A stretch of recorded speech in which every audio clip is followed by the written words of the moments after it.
everyone, today I will be showing you how to do 3 basic Tunisian crochet stitches and 1 fancy stitch as well. The finished product of Tunisian crochet looks very similar to knitting depending on which stitch you're using. It just works up a lot faster than knitting, but it also uses quite a large amount of yarn. This sweater was my very first Tunisian crochet project, and if I remember correctly, it used about 8 or 9 skeins of yarn. The 4 stitches we will be learning today is the simple stitch, knit stitch, purl stitch, and the honeycomb stitch. I will be using this Darper James yarn and a 6mm Tunisian crochet hook. I suggest using a bigger hook size than your yarn recommends because Tunisian crochet tends to curl up a lot, and it will still curl up whether you use a bigger hook or not, but it does prevent it a little bit when you use a bit of a bigger hook size. So with Tunisian crochet, you actually start the exact same as you would any crochet project. So start off with your slip knot, and you can chain any number of stitches with the simple stitch. So I'm going to go with about 15.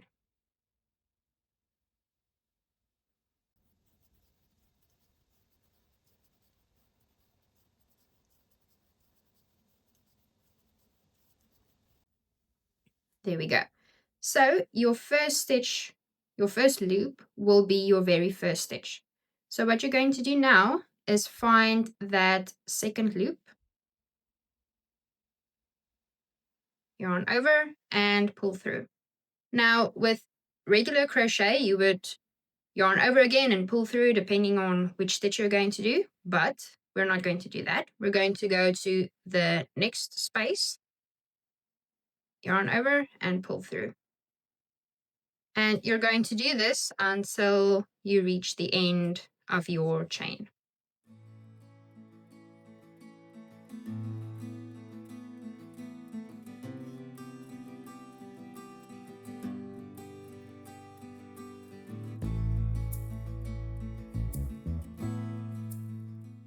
So after pulling up a loop in every stitch, in every chain, you will now yarn over and make sure your yarn is pretty tight over here and just pull through just that first stitch. Make sure it's nice and tight because this will be the edge of your work, and if you are just starting out, your edges will look quite rough and your tension will struggle a lot. So just try and keep that one quite stiff.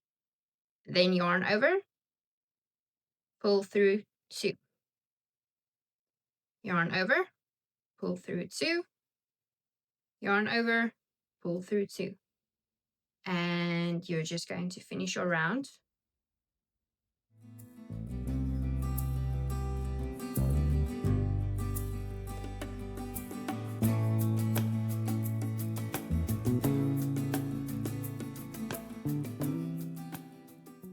And there you go. So Tunisian crochet is basically exactly just what I did right there. And that will be your second round, your fourth round, your sixth round, and so on. So the only difference you have between the different stitches is just where you're going to stick your hook in from here.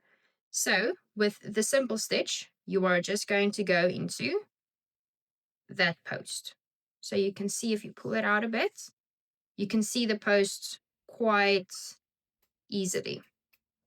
So, and again, with this part as well, with your other edge, make sure you pull your yarn quite tight over there. Not too tight, but just to make sure that edge is going to come out neatly. So take your hook underneath that first post. Yarn over, pull through. Second post, yarn over, pull through. Yarn over, pull through. And that's it. Just complete your round.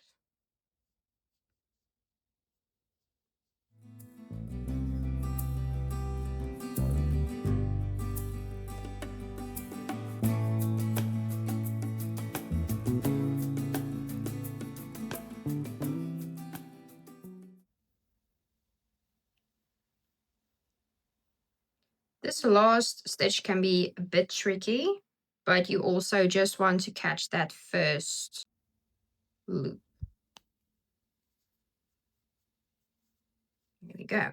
Sorry, and I forgot to mention, of course, we are not turning our work at all. You are just working left to right the whole time without turning your work. So then again, yarn over and pull through that very first loop. Pull it nice and tight. Yarn over, pull through 2, yarn over, pull through 2. And guys, it's as easy as that. That is the Tunisian simple stitch, and you just go on like this until you are done.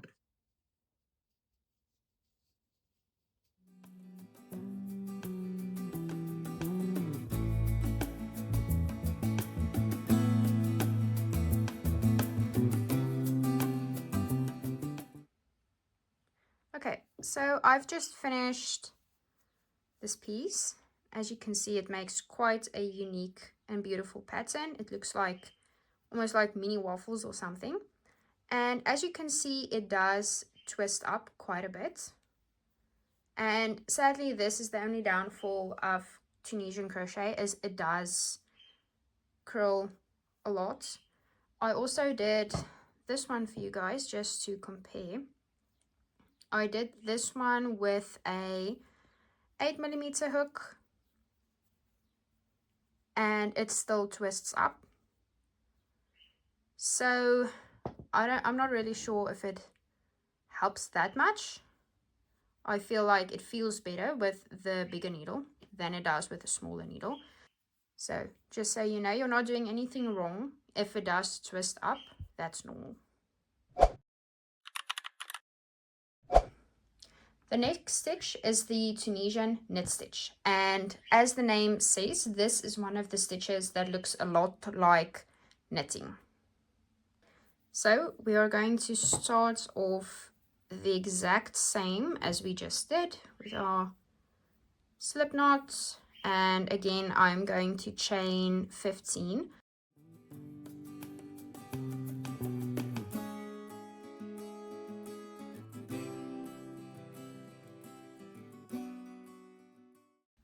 So there we go, and then once again into that second space, pull up a loop, third space, pull up a loop, and so on.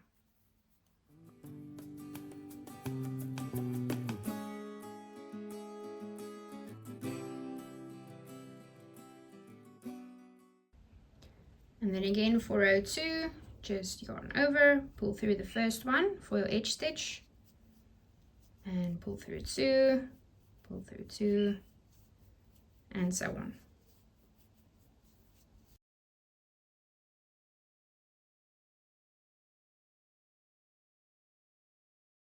So now, instead of just putting your needle through the first post as we just did, you are going to actually put your needle through right to the back side. You can see there's 2 posts over there. So you are going to insert your needle, make sure it's through the first post and through the back. Yarn over, pull through. And again, make sure it's through the post. There's your hole. Through and pull through. Again over there.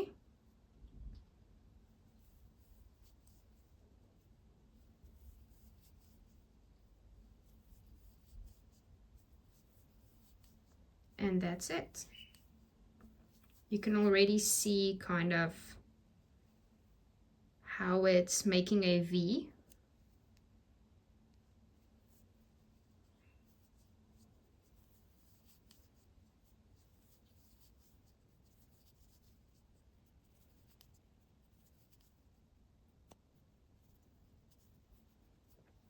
And again, for that edge stitch, yarn over, pull through the first one, then yarn over, pull through 2, 2, 2, and so on.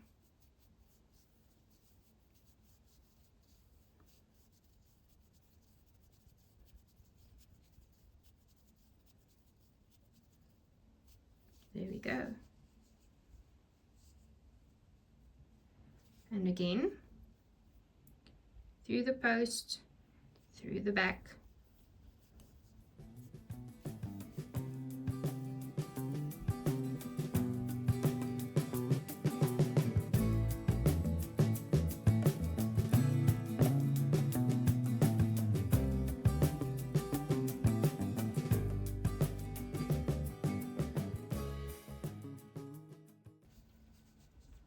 And there you can see the V starting to take form, and then the back will look like this. It is a very, very bulky stitch, and as I said, it uses a lot of yarn, but as you can see, it's so beautiful.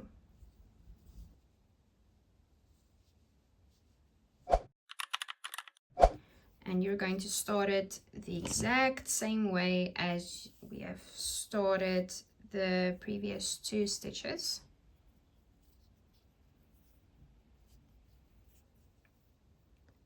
There we go. So this one is basically the same as the simple stitch. The only difference is you're going to have your yarn in front of your hook instead of in the back of your hook. So in front, into that first post, pull your yarn, then it's going to go to the front. Catch that stitch. This could be a bit tricky at first, and pull it through. So again, in front, through your post, and pull it through. Make sure your tension is especially loose with this one, because it can get quite tricky to work with.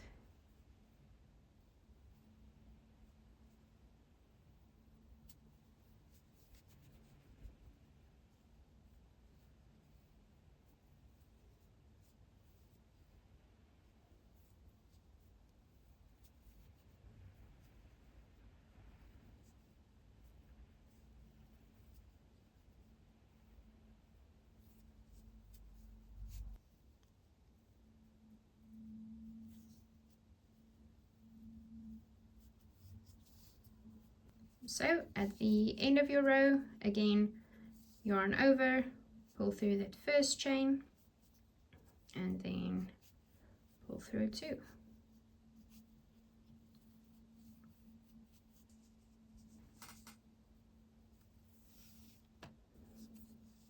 So one more time, yarn in front of the hook into that first post. Let go and pull through. I have to admit, this is not my favorite stitch.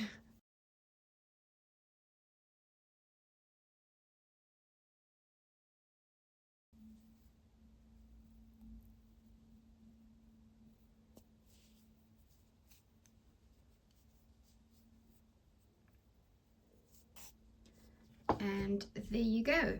As you can see, this is also a beautiful stitch, and it does not twist as much as the other 2. It's just a shame it's such a pain to actually do, but this is I think one of my favorites look wise, but it's horrible for me personally to actually do. But yeah, I think it's pretty. And now for the very last stitch. This is the Honeycomb Stitch. So this stitch is just a combination of the simple stitch and the Purl Stitch. So once again, you're going to start it out exactly the same way.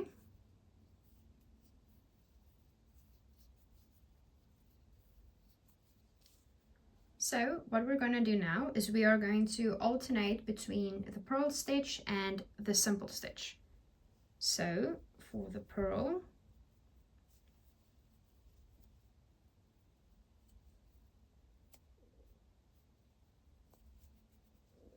and then a regular stitch, and then again a purl stitch, and a regular stitch, and purl, and regular.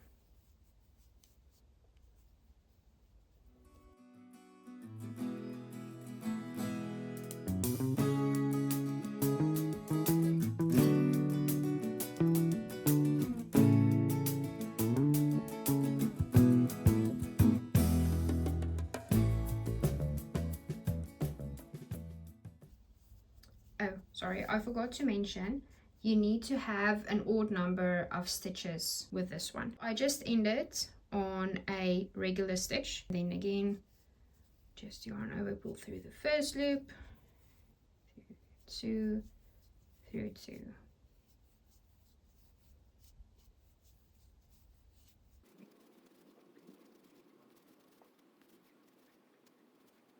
So now we started the first round with a purl stitch. Now this one we are going to start with a regular one. So just a simple stitch and purl stitch.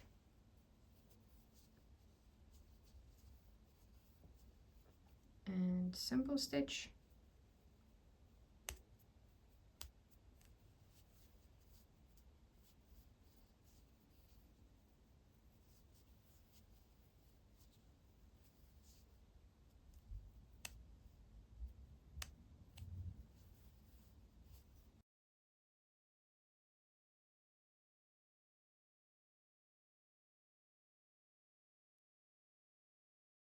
And then again, we ended the previous round with a simple stitch. So now we are ending it with a purl stitch.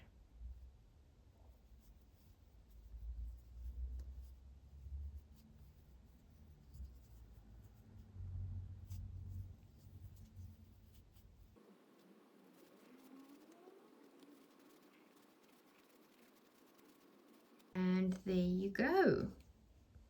This is so incredibly pretty.